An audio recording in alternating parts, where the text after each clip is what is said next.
આજે આપણે સમજીએ શા માટે ઓર્ગેનિક અને સજીવ ખેતીમાં શું ભેદ.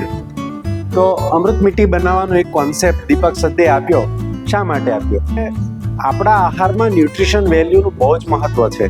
દીપક સદ્દે 2019ના ઓગસ્ટ મહિનામાં એક સેમિનારમાં કહ્યું હતું એવા વાયરસ આવશે કે ન્યુટ્રિશનના અભાવે લોકોની ઇમ્યુનિટી ઘટશે અને વાયરસ એવા આવી જશે કે જે વાયરસના કારણે અનેક લોકોના મૃત્યુ થશે. એ વાત સત્ય બની. કેમ? કારણ કે લોકોની ઇમ્યુનિટી ખરેખર ઘટી ગયેલી. આજે પણ લોકોની ઇમ્યુનિટી ઓછી જ છે.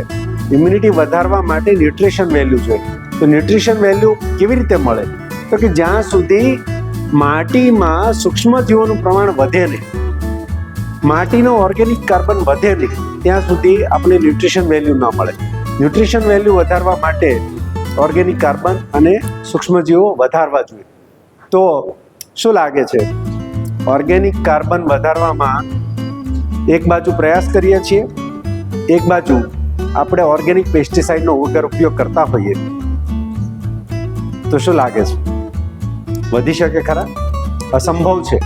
અને જ્યાં સુધી કોઈ પણ પ્રકારના જંતુનાશકનો વગર ઉપયોગ કરતા રહીશું ત્યાં સુધી ન્યુટ્રિશન વેલ્યુનો અભાવ આવશે આહારમાં, અને એ આહારમાં ન્યુટ્રિશન વેલ્યુનો અભાવ લોકોના જીવન સાથેનો બહુ મોટો ખેલ છે કે લોકોનું જીવન જોખમમાં મુકાઈ રહ્યું છે.